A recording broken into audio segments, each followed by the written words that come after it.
everyone, I'm the Vacuuminator. I'm Buster, and Vac just apparently knows how to make his voice yell because he And, transcended. and this week in Tokusatsu, we're going to be discussing a redundant CSM release, the return of Super Sentai to SH Figuarts, and trouble on the Revice set. But before all that, Buster, how are you doing? Not good. I gotta be honest. Same mood. Oh god. Oh shit. You want to vent? It's been a day, boy. So we talked last week about how my mom, my sister got in an automobile accident in my mom's car. So it was at the mechanic, and she was using my car for like a week and a half. I got my car back, and we discovered that there was a fuel leak. Ooh. So we go and take it to the mechanic this morning, and he's going to take a look at it and then give me an estimate. We think it's just like, there's probably just like a crack in the tank, or like a tear in the line or something, and it'll just be a quick patch. Probably won't cost that much. Fuel pump's cracked. Gonna be $600 to replace the fucking thing. I currently have $420 in my bank account. Yeah, that's not funny. Yeah. So I basically told him we're gonna have to hold off till the start of the month. And he's like, "You shouldn't do that. I don't know how you're not already having headaches driving that thing around. That can cause brain damage breathing in all that gasoline." And I'm like, "Dude, I'm a stressed out millennial. I already have brain damage." So, we of course have to pay him for just taking a look at the thing, which is $100 on its own. So now I'm down to $300 till the start of next month. And my mom and I pretty much spent the whole day using whatever spare time we could get at work, calling around, getting different estimates, trying to see where we could get it as cheap as possible. And we're still not exactly sure where we're going to go. We're waiting on one more estimate to come in, which should be tomorrow morning. But either way, it's looking like we will be going somewhere else for slightly cheaper, and it's gonna have to wait till the start of the month. And I'm probably gonna be broke all of December, honestly, because I gotta pay for that, and I have another dentist appointment scheduled at the start of December. Dang. Yeah. So. Very, very stressful day. Not super happy about all that. But I'm trying to stay positive. There were good episodes this week. I already bought a ticket, so whether I'm comfortable with spending the money right now or not, I'm going to a toy show on Saturday, so that should be fun in the moment at least. Actually curious. I know you've been maybe this could help. I know you've been maybe that would help some costs. Yeah, I'm actually heavily I was already planning I'm probably going to be culling 40 to 60% of the collection here in a couple weeks. I'm in the process of doing it, but it's just a long, arduous thing I have to do a little bit a night. I'm probably going to sell them directly to my local toy store, because they usually give a fair deal, and it's easy to just take a bunch of bins there and let them dig through everything for an hour. But, yeah, I was already planning to throw all that money on my credit card, and this would probably be a similar situation. I might just, depending on where I go, I might just charge it to my credit card and then pay it off when as I pay off my credit card, because I'm already in a deep enough hole. Why not go another inch? Well, hope everything goes. Yeah. And for those of you who think I'm being irresponsible by still going to the toy show on Saturday because I'm feeling defensive, I was already planning to just take $200 out in cash and leave my card at home. Maybe you'll find some Kamen Riders. Fingers crossed, though there was not even much Power Rangers there when I went in 2019. Well, that was 2019. We were still in the middle of the Hasbro session. Hopefully, everything should be fine. I hope.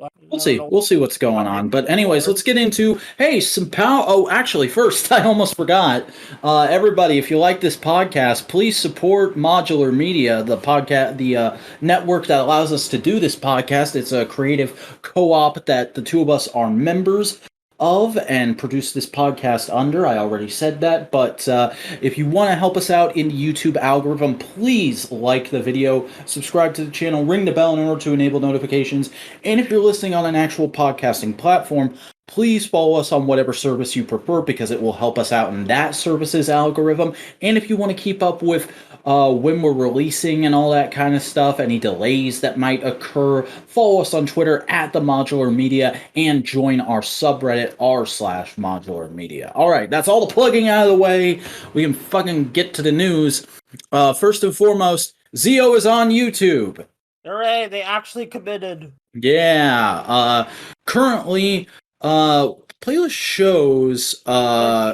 Yeah, they've released the first 13 episodes, but because they just bulk upload them and release them in little drops, the rest of it is on YouTube. It's just probably unlisted or private at the moment. So yeah, it's private. If it was unlisted, you would find it on. Okay, so Zeo's going to be coming out on the official Power Rangers YouTube over the next couple of weeks, and if you're at all interested, if you have a little bit of nostalgia for Zeo, if you've never seen Zeo, I would recommend checking it out because it's a pretty good season. There's some iffy stuff here and there, like I think we can... Yeah, we can all agree that's like one of the cringiest things they ever did with Tommy, but like also the King for a Day arc is in there, and there's all the subterfuge with the Royal House of Gadgetry, and the Zords are really cool, and all that stuff. All the stuff they do with Billy now that he's not a Ranger, like, aside from the whole fucking him having to quit the show at one point, I think up until then they were handling his character really well. I personally can't wait to revisit it, because honestly, I never really watched much of Zeo. Really, the only thing I really remember is Rocky becoming uploaded in this batch, stuff. Yeah. But I do love the Rangers, so I'm very aesthetic. Mm-hmm. And I actually made a video about Zeo, like, right after Megaforce Sucks, I think. It's very quick, it's very basic, but it was just basically me going like, hey, Zeo is the best season of MMPR. Watch Zeo if you haven't, it's really fun. Yeah, I think I saw that video. It was a fun one. It probably a good palette. Yeah. Yeah, not much else to say there. Just check out Zeo if you haven't already, link in the description. Moving on to things I'm not super stoked about, Premium Bandai has announced that they will be doing a new Kamen Rider Decade CSM DecaDriver version 2 and K-Touch set and Rider Card Set Extra and Ride Booker. This is 4 fucking new things that they announced that are technically all things they've already done, just with slight updates and tweaks. You could have gotten a CSM wizard. This is ridiculous. I'm sorry. Like, I get it. I get that there's a lot of interest, a lot of people out there who want Decade merch. They want the DecaDriver. It's a really cool toy. I had the Super Best DecaDriver for a little bit. I wouldn't mind getting a CSM DecaDriver at some point. But this is like the 3rd fucking time they've released it.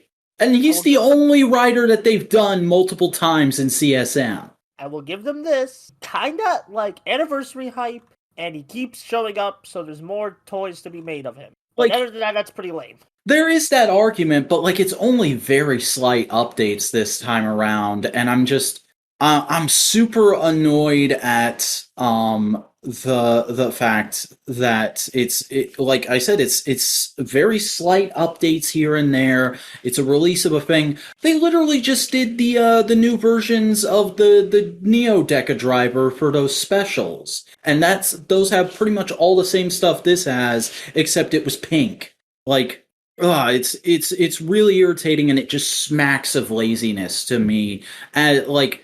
And I know I go to bat for Hasbro for this kind of stuff occasionally, but like when it's like Hasbro's putting out toys that are like $20-$25 a pop. The CSM drivers are like as much as a HasLab. It's ridiculous. Go ahead. No, I'll store that argument for when we get to another Power Ranger. Yeah, but like. It just comes off as really, really stupid to me, especially when there's so many other riders they could be doing. Like, my initial reaction to this was just like, really, we're getting this shit and we still don't have many Neo Heisei CSMs? I know that's a lot of gimmick items to pack in, but like, fuck you, give me my CSM Wizard Driver. Wizardo, please. Like honestly, the ring stuff would probably be like the least cumbersome when you get down to smaller items. Yeah. You don't even have to include loops for them all. Just give us like 5 adult-sized loops that we can swap in and out of the rings. Yeah. On to more exciting toy news, Bandai. Yeah, there was recently a Bandai event, and after 7 years, finally, Super Sentai has come back! Wait, did it ever leave? It just kind of quietly faded off, honestly.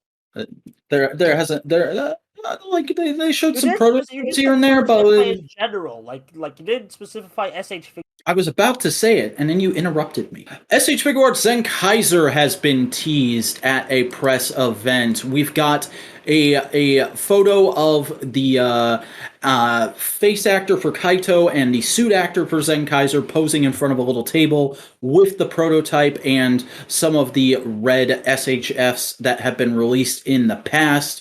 And there's, of course, grainy zoom-ins of it on this article, and it looks pretty stinking good. Yeah, I mean, I want a figure of this. That's already like a banger design, so now you put it in figure form, it's like, ooh. I mean, I am notoriously not a Figuarts guy, but, I'd be willing to give this a shot, especially when it means if it sells really well, we might finally get more. And, honestly, I'm kind of hype over new Sentai Figuarts just because, and I know it's not going to happen because I know they're going to want the multi-market appeal of suits that have appeared in PR, but I really wish they would bring Sentai Figuarts back and just focus on teams that haven't gotten PR adaptations for a while. Fill in the gaps for the people who already have Lightning Collection figures of a lot of Power Rangers characters. Or Sentai characters, depending on your taste. Because, I don't think, because usually the way we get as third party at Hasbro and get us directly. Oh, yeah, you're probably going to have to middleman this. Speaking of the SSM, DSM, DecaDriver, we forgot to mention, there is going to be... holy shit, let's backtrack for a second, because fucking Toku Lectables on Twitter today said that with the US release of the CSM DecaDriver version 2, specifically the Rider Card Extra set, there's a bunch of cards from the crossover episode with Shinkenger. Those aren't going to be included with the Bluefin import release because of licensing issues. The bit all but confirms that Hasbro is kind of trying to shoo away Sentai. Because, they already stopped doing Shout Factor releases. And it's I'm starting to get all conspiracy nut, but, we all see it, right? Oh yeah, no. It's been an obvious thing since the Shout releases stopped, but Hasbro's a big fucking company, so we can't get a straight answer out of them about it unless Simon Bennett or someone comes out of nowhere and says it, but I don't think he has the authority to say that. He doesn't work in that department. I don't think he even knows him. Yeah, I was going to say, he doesn't work in that department, so why would you even ask him, honestly? But it is pretty sucky. Basically, if you go, you basically have to rely on a Japanese. Yeah, and you probably will have to do that for this Zenkaiser Figuarts, if and when it gets released. Because remember, this is just a shot of a prototype, and remember, there's a lot of Sentai Figuart prototypes they showed that never got released. Well, where's some info? Because I don't really follow. The entire rest of the Jetman team. Oof. We only got Red Hawk and Black Condor, but they showed the rest of them. At least I got the bit of it. I think they showed. I can't remember. I want to say they showed Darkbuster, but that hurts me. That hurts me. I'm not sure if I'm correct on that. But if they did, let me look this. Yeah. While you move on to the next thing. Just Google Sentai Figuart prototypes and tell me whatever you see. But yeah, I hope this thing is good. My main concern would just be Zenkaiser's cape, because Figuarts is notoriously bad with capes. They always do hard candy shells when it would be much better to do a cloth cape with a wire running through it, and that's become the standard with import companies in the last few years since they stopped doing Sentai Figuarts. So I hope that's what they'll do here, or at least they'll make the cape rubbery so it's easy to get around with the articulation. But I genuinely cannot tell from this photo. We're probably not going to know until we get official solicitations for it, if we get official solicitations for it. But so far it's a soft. They're at least trying to work on back. Mm-hmm. But hey, speaking of bringing things back, Shodo is getting its next release, or Shodo Super is getting its next release, and it has been announced to be the Gokaigers. And I don't collect Shodo. It doesn't super appeal to me because it's a little smaller than I like, and the joints are a little more easy to see than I like. But hey, it's my boys and my girls. I'm happy they're getting new figures, and a lot of people are probably gonna pick these up, especially because the Figuarts are so insanely expensive and hard to find these days. I cannot tell you how many times I have been tempted to just eBay the whole team with my credit card, but I'm like, no, there's always the chance. There's always the chance of Lightning Collection Super Mega Force, and that would be just as good, right? Right? Oh man, I really hope they do some of the lesser seasons, because even let's be honest, there's people that like Super Mega Force. I'm sorry to break the news to you, Vac, but no, I'm aware. I had to deal with some of those people as I was making Mega Force Sucks. Okay, yeah. So, but they still have fans, and they're still cool suits. They're still Power Rangers. I feel like that's a big reason, why I was kind of pissed that Phantom Ranger wasn't associated with Turbo. It was like, oh my god, I completely forgot. It's not anywhere on the actual video because they didn't have the balls to call me out in my own comments section. They subtweeted me on Twitter, and that's what started it. But after I released my video on Jake and Gia, I got in a fucking blood feud with a Jake and Gia shipper for a week. Oh, it's bad. Yeah. I mean, I know apparently someone was keying your video at a comment on another. I think it was Disney. Interesting. Well, yeah, more Gokaiger merch. That's always cool. I'm kind of happy about that. Another thing that I'm kind of happy about. Hey, the local Hero Festival 2021 is about to happen, and the Tokusatsu Network has put up a full overview article for that, listing all the events and all the heroes that will be in attendance, which is pretty much all the noteworthy local heroes from throughout Japan. So, if you weren't quite familiar with local heroes and you want to kind of brush up on them, this is a good but also this is a good starting point, I would say, to just glance over everyone and be like, okay, that's who this is, that's who that is, I kind of know things. Yeah, Kite the Q-Man and Guy by Kamen from Dagenger. Sick. How much you want to bet they're gonna have the biggest autograph lines because they're from Dagengers? Yeah, Dagengers apparently the stage shows were getting to the ones. There's it's also just neat looking through this because I know about local heroes, but I don't know local heroes. So like I said, looking over some of these guys, it's hilarious to me that there's some local heroes that are just a bunch of pretty boys in jackets, some that just straight up look like luchadors. It's fun to see. A lot of variety. Yeah, the dichotomy of local heroes is really interesting to just take in for a minute. Yeah. There's one guy who's literally just a fucking tomato man. Yeah, I think that's a reference to that B-Fighter. Kabutak? Yeah, Kabutak. Mm-hmm. Yeah. Overall good stuff. Kite the Q-Man and Yabai Kamen are going to be, so it has my official seal of approval if you somehow find yourself in that area. Nice. And hey, something else that might have your seal of approval. Figuarts Standard Kamen Rider Ghost or a Damashii has been revealed, and it sure looks like Kamen Rider Ghost. It looks... Is this a prototype? I'm not really vibing with it. It's a digital render. This is what a lot of toy companies do nowadays, is the initial reveal is a digital render. But for those of you who aren't familiar, because I don't know if we've talked about the line a whole lot on this show, Figuarts Standard is essentially model kits that you build, and then you have an action figure of the character that's somewhat playable. It's very much in the same line as a lot of Bandai lines, kind of the same as Gundam, where it's not super playable, but it is functionally an action figure. It's just, it's about as fragile as a Lego set.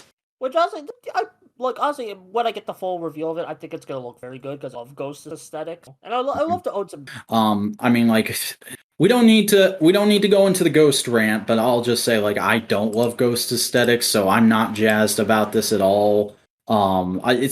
For the people who like Ghost, I guess this is nice, but like I don't even like model kit figures because like the two I've ever bought have felt so fragile that they've completely put me off of the concept. I'm like, nah, give me something that was pre-assembled in a factory, please. I want something that doesn't feel like I'm gonna break it every time I move a joint. Yeah, but that does gives me the idea of like, I should really look into getting some Ghost. Mhm. At least Necron gets some. Yeah. But anyway, on to Well, probably the roughest story we've ever covered on this show. So basically, very recently in a Japanese forum, it came out that a staff member working on Kamen Rider Revice filed complaints with the union about the goings on the set of Revice. Not all of this has been translated yet, but basically some of the big quotes are they are working more than 13 hours a day. Female crew members have reported instances of sexual harassment and all kinds of fun shit like that. And as a follow-up to this, yeah, Toei stock tipped by 6% today. Good. Yeah, because I'm gonna be real with you for a second, kids. This is one of those things we call a uncomfortable but Reality. yeah, because new episodes of these shows come out almost every week, about 50 episodes a year. In order to do that, it takes a lot of insane work hours, and I'm not saying that's okay. I don't think that's okay. I've always thought that it would do Rider and Sentai some good to shorten up their episode lengths and maybe have an off-season kind of like Ultraman does. I'm not saying go to straight 20 episodes a season like Ultraman does, but maybe like between 20 and 45 per season and have a definitive off period and have much more standard hours and just fucking unionize properly. And I also say that knowing it's just not something that I can really expect to happen in Japan because, well, unions are a thing in Japan. They're a much softer enforced thing in Japan. And, quick warning, I'm speaking as somebody who doesn't live in Japan, only knows the culture through what I've read and heard, but I do research this stuff as much as I can because Tokusatsu is one of my main interests. I like to keep up with the culture. And the fact of the matter is, Japan's work culture is quite frankly appalling. The 13 plus work hour day thing, yes, that's terrible, but it's not just this production. A lot of businesses in Japan do stuff like that. It is just culturally expected that you will work insanely late hours without overtime pay just because you're basically it's the same concept as paying your dues. It's a whole like respect kind of thing that's present in a lot of Japanese culture, but it's really terrible and like it's something that like I'm aware of and I'm like, yeah, I don't like it, but I don't know what I can do about it. But I do understand it's kind of shocking for a lot of people. I actually told a coworker the other day when we were kind of mouthing off about our jobs. I was like, yeah, but you got to remember, we don't work in food service, we don't work at retail, and we don't work in Japan. And they were like, what do you mean by that? And I'm like, but I explain all the shit I just explained to you. And they're like, no way. And I'm like, yeah, not only that, but like, they also will be expected to go out and hang out with their coworkers after hours on top of that. Like, the whole reason you hear about not wanting to miss the last train in a lot of Japanese media is because the typical Japanese workday is you stumble out of bed, take the first train to work for like between 8 and 14 hours, leave when there's like only a couple trains left, go to like karaoke or a bar with your coworkers for an hour, and then try to catch the last train. And a lot of people can't even catch the last train, especially if they're young and they don't have their shit fully together. A lot of people just end up sleeping in the train station some days. Okay, now my rant, because I feel like I need to flex my muscle on this. Yeah, go off. Two things, two major sections. First, let's talk about the overworking. Yes, Japanese, like, the example I was gonna bring up was an actual episode of 01 that they mentioned, mangaka. A lot of mangaka are overworked. Oh, mangaka are insanely overworked. It's actually worse with them because a lot of them have always basically been working from home. Yeah, not just that, but just they're one man. Most of them are one to teams, not an entire film. Unfortunately, like, it's not just that. Like, I feel like with this situation, it's not just it's just overworking, which that's a problem within itself. But you already mentioned that. It's also the harassment thing. Really? Yeah, somebody specifically reported that they were sexually harassed by 2 members of the gun team. I don't know what the gun team is specifically. I would assume it's a subset of the props department, but like, fuck off. Yeah, like, I hope those people get fired, and I hope they do like a search. I really hope an investigation. I don't. Although here's the thing that I don't like when people are saying about this. People are attributing this all to Revice. You do know that this is a general Toei thing, and like, again, it doesn't look here's the thing. Revice. Like, this is resurfacing with these complaints from people who are working on the Revice set right now, but it has always been this way on Toei, and I mean like fucking always. I remember when Yuta Machizuki did his first panel at Power Morphicon. I wasn't there in person, but I watched the panel on YouTube. There's a moment when somebody asks him, hey, what's the difference between working on Sentai and working on Kamen Rider? Because he was Kamen Rider J. And he goes, well, it's interesting, you know, when I was working on Ranger, it was kind of my big break, and I was still a young actor paying my dues. So, and a lot of my castmates were that way. So, you know, we had to help the film crew set up most days, and I haven't done that on a lot of other productions. And you know, then on Kamen Rider J, that wasn't a series, that was just a movie. So like the hardest thing I had to do was hike into the mountains for some of the location shoots we were doing. Yeah. And everybody had this moment of like the fucking reaction gif of nervous laughter. What the fuck was literally the con. Yeah, it's very like it's not.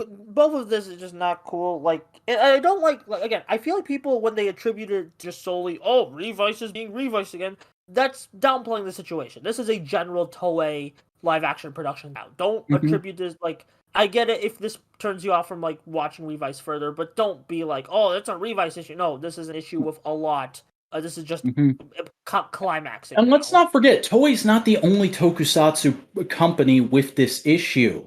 But who owns Power Rangers this week? Why haven't you unionized it yet? Like, God, this is a thing I was actually talking about with Database a couple weeks ago. I was like, you know, I go to bat for Hasbro a lot, and I like them, and I get that they're like one of the most progressive, environmentally conscious toy companies out there right now. But like, they've owned Power Rangers for like 3-4 years now. Why the fuck haven't they unionized it yet? Yeah, like, honestly, I really hope it's unionized, and I really hope a lot of the productions don't their shit. Like, I understand if they do that, we might not have a lot of the same creative team working on future seasons, but, like, the people who will be working on it will have good working conditions! Yeah, and honestly, I feel like they could probably pay. I also find it kind of hilarious in, like, a cosmic sense that, like, this news came out the same day John Oliver did an episode of his show on union busting. Ah, damn. Honestly, I saw like a clip. Maybe this was like late night, but like John Oliver. I just saw a screenshot of John Oliver. This complete screenshot of John Oliver and Evan Gale. Was that part of that? It wasn't in that episode, but it might have been from a past episode. I don't know. I tend not to remember his episodes that much after like a week. Oh, yeah, that's fair. Sorry, that was completely off track. But yeah, screw this. I hope it gets sorted out. I hope that, but like, you know, I think just acknowledge that a lot of productions, even outside of Japan, and like, there's still good people working on it. It's just, they could be. Yeah, remember, like, as much as we like this stuff, it is highly problematic when you start to think about it. Because, like, what do all these shows have in common? They're selling you glorified hunks of plastic that are one day going to end up in a landfill. As much as I like toys and appreciate them as an artistic medium, that is the reality. even if I sell my collection to another collector or a store that's going to sell it to other collectors piece by piece, one day, every single one of the things you see on the shelves behind me, or that Buster sees on the shelves piece by piece, one day, every single one of the things you see on the shelves behind me, or that Buster sees on the shelves behind me, because this is an audio-only podcast, those are all gonna end up in fields, landfills, maybe the fucking ocean. Who knows? And they'll be there long after I'm gone. So you want to talk about the new episodes, Buster? I caught up on Trigger. Is that good? Yeah, let's go! Alright, yeah, Ultra Red Trigger, New Generation Tiga, Episode 17, Raging... so now that I'm caught up, I can actually give my thoughts on this episode. So this was like the end of a two-parter. Pretty big.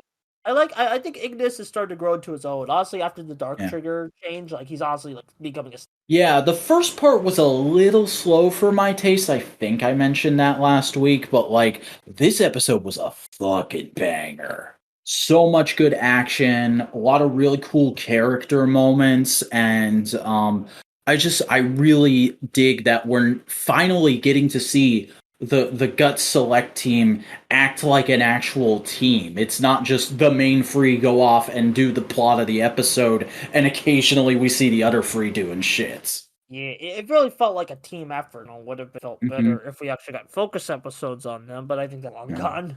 I love the concept of, oh, it's absorbing our energy weapons. Let's get out the bullets, boys. Yeah, just like why don't more shows do episodes like that? That makes so much sense as like a sci-fi plot. And honestly, like, you know, that feels very Ultraman as a sci-fi show at heart. Yeah. So, yeah, pretty good. Really nothing else to say. Ignis cool. Very excited for what they do. Chimera got to do stuff, but who cares? Kengo piloting the Guts Falcon manually was the most badass thing I've seen an Ultraman host do. That was some fucking Carter Grayson shit. Yeah. Kengo's really growing into his own, I think. It's been very slow and a bit painful at times, but he has had a solid and consistent arc, I'll say. So I think that's it. Like, just very short episode. Again, Trigger's very action heavy. Really. I rarely have a lot to say on Trigger. Just either it was good or it was bad. Like, you're always gonna have the same factors. Just sometimes they work and sometimes they don't. I find. You want to deal with the devil? Yeah. This is the one I'm excited to talk about. Kamen Rider Revice, episode 10, an older and younger brother believing from the heart. So this episode was a banger. It was delightful. Delightful. And like, even though we just got done talking about how problematic the production of the show is, I really want a two-side driver. Yeah. I think should we talk about live or the episode? Let's get into just the general episode and see where we get taken. So I love how it starts like saying Revice just kind of like actually doing a good fourth wall break, saying, "Hey, it's been 2 weeks." That was wonderful. That was great. Oh. Although I wonder what they're gonna do about that in the D's. I don't know. I also love that they like they give him a new power to go into people's heads, which, yes, is very convenient that we're only just finding out about it this episode, considering how it plays into the plot. But, like, fucking finding out that, what's his real name? Demons? He's just a big old baby man on the inside. Like, that was really telling about his character. I dug that. Yeah, I actually love that power because one, it leads to some very cool visuals in this episode, and two, it's a nice like way to like, you know, with that we kind of got visuals about his character, not like explicitly told like, oh, he's this and this and he has this, and it's good visual. Yeah, and also we got the Zeo form. It looks pretty sick. Actually, I saw one of my friends saying it looked better than Geo's form, and I wouldn't go that far, but yeah, pretty good. I think the physical suit looks good. I don't think it was in the episode, but like the combined CGI form, I've seen a picture of that going around, and it looks special. I'll say that. I think we've said that about every CGI form. That's true, but like when you see this one, you'll know why it's very special. Okay. Yeah, I do like how they're like, you know, there's multiple forms that give like a Kong body. Yeah. the visual with like Dodgy like breaking through like the evil's Kagero's control. That was very Yeah, that was really cool because it gave Daiji the victory over his demons, but we still got the cool action set piece of Revice doing a rider kick to beat the evil version of his brother. yeah. And then Live's debut. Oh, that. Oh, bro, I Shodo's felt that in my Kokoro. That was a beautiful moment. Yeah, and where he goes like eeny miny mo, and then he like switches to the gun. It's eeny meeny miny mo in a bit more heavily, like a bit more traditional sense of Kamen Rider. Yeah.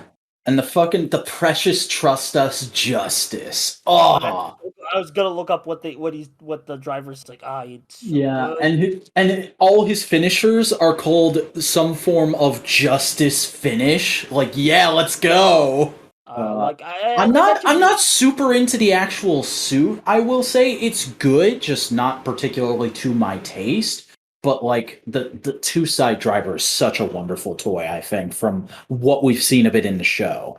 Yeah, honestly, I totally honestly, Live suit. I feel like it needed a different undersuit. Like it feels like the undersuit was designed for evil. And then they're just like, oh, we can cheap out and just use it. Oh, another thing I really like, I love that the first henshin to Live, he's still wearing the Kagero clothes. They didn't magically have him back in his uniform. Yeah, very practical. Mm-hmm. Although I kind of hope we see Kagero again, just so you can see Dodgy. Although we're probably gonna see at least final arc. I bet. Oh yeah, there. I would not be surprised if there's like a midpoint arc where Kagero gets separated from him and is able to be evil again, and we get to see a fight between evil and Live. Yeah, that'd be. And also, the writer of Revice has confirmed that Live is official secondary. Oh, sick. We got a bit of Kabuto's. Also, like all the development for Sakura that's going on in the background this episode is really good too. Yeah, and into something I hope is actually good. Can we talk about the preview for next episode? We fucking called it. She's getting a belt. Yeah, okay. I was wrong though. I thought she was getting Demon's belt. No, she's getting a different one. She's getting like a little tiny belt that looks like it would be a power-up item for Revice. Yeah. Which honestly, if they're making so many belts in the first quarter, nonetheless, I do kind of get cheaping out on. Yeah. Although so they didn't show the suit this episode. I have an unfortunate theory. I don't think it. I have an unfortunate theory that because we didn't see Sakura in the suit, will she get cucked? And like that could happen. Maybe we don't. Maybe like that next week's episode is going to end with her saying henshin and then cut to the preview. Yeah. Although I am a bit worried that's like, oh, you can't like just the belt doesn't work. Aguilera becomes the writer. That'll be pretty bad. Ooh. Yeah. I do also really enjoy George this episode. Like I have to bring him up every episode because he's just such a great side character, potential big bad. But like.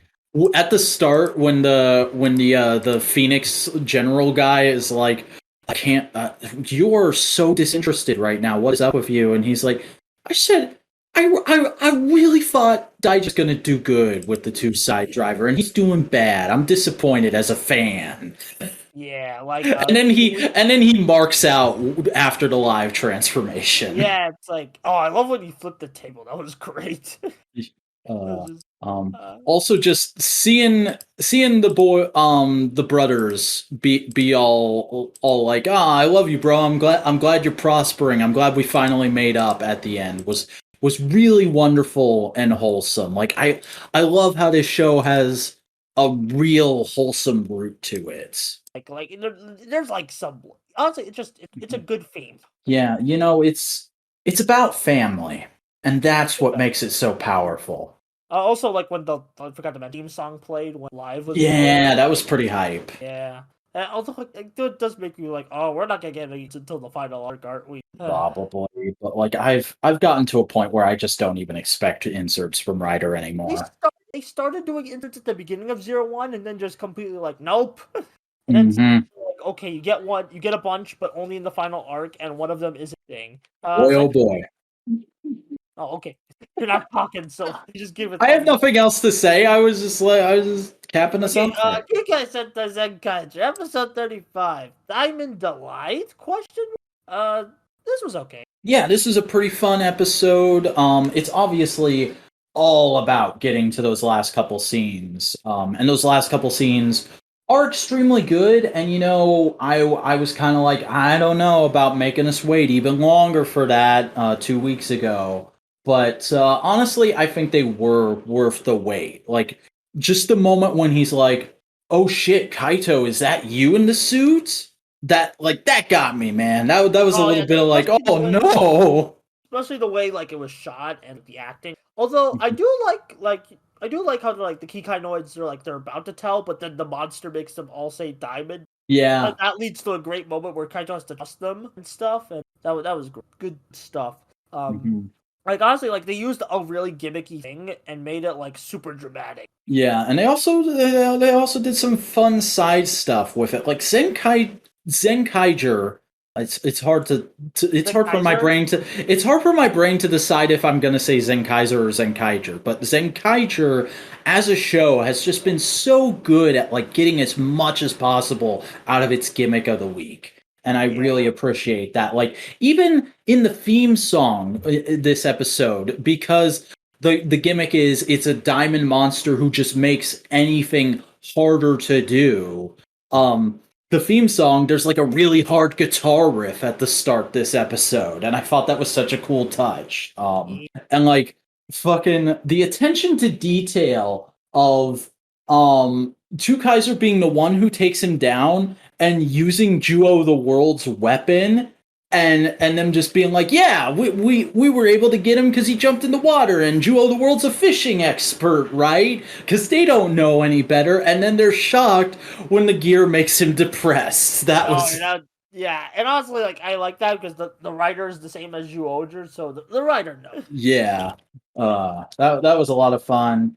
Like Zenkaiger has just been so good at balancing drama and comedy, and that's a Yeah. pretty hard thing to It does do. So I lean do towards appreciate it. comedy. I'd say it leans more towards comedy, but when it does decide to be dramatic, we're good at. I kind of wish Mhm. it did a bit more dramatic stuff more. But hey, we're starting to get the end game. Hope they'll start ramping up.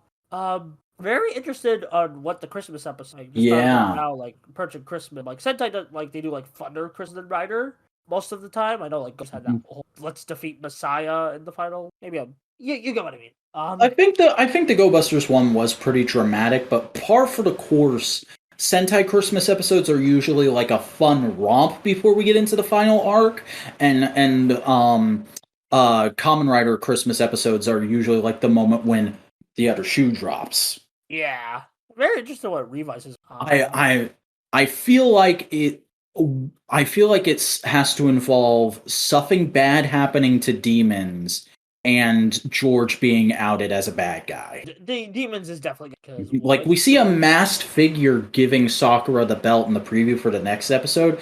Would not be surprised if that turns out to be George. that's but yeah, Zenkaiser was good this week. Nothing else. Yeah, honestly, Revice just captivated me more. I'm a common. I'll admit, I'm more of a common. It's the big crescendo for the opening arc. Yeah. Which kind of weird that I thought like we wouldn't see live for another like you do at the end, but like it's not. Mm-hmm. Overall, yeah, a good week of releases. Not so good with news, but hey, it all balances. Yeah. So I do believe that is everything we have to discuss this week, unless you watched something older and forgot to put it on the topic list. Did I watch anything older? No, I'm procrastinating on the fours and O's. I have not. Oof. Yeah, I mean, I could mention the Amphibia Kamen Rider reference, but I already made it. All right. Well, hey, why don't you go ahead and reference it and plug all your other stuff real quick to close out the show. Hi, I'm Buster Corp. I do video essays on the internet. And it's thing. I don't know. I do video essays on Buster Corp YouTube channel. You can find it. Recently hit 700 subs. Let's get to 1K before the end of the year because I'll not. And I have a Twitter, BusterBluey3, if you want to see my thoughts while Shimigami Tensei 5 and annoy Vac about video games or something. And yeah, that's all I got. Boy, I love you, but you got to get your spiel down. I know. That was horrible. I'm sorry. I'm so off this. It's all right. You'll figure it out eventually. That's why you're here. You're here to learn. You're here to learn to say stuff like, hey, everybody, what's going on? I'm the Vacuuminator. I make video essays about tokusatsu and other things occasionally right here on YouTube, and I've got a new one out already. By the time you're listening to this podcast, literally, I'm going to go make it live as soon as we're done recording. I did a video on the 90s Kamen Rider trilogy of Shin Kamen Rider Prologue, Kamen Rider Zeo, and Kamen Rider J. So if you want to check that out, head over to youtube.com/The Vacuuminator, which is spelled TheVacuuminator, and give that video a watch. Help me out in the YouTube algorithm and all that good stuff. And if you want to see me ranting about random little things that annoy me while avoiding the real thing that's annoying me during a tough day, go follow me on Twitter @The Vacuuminator. But I think that's going to do it for this week. So thank you all for joining us this week in Tokusatsu. We hope you will all return next week to find out whatever happens that week in Tokusatsu.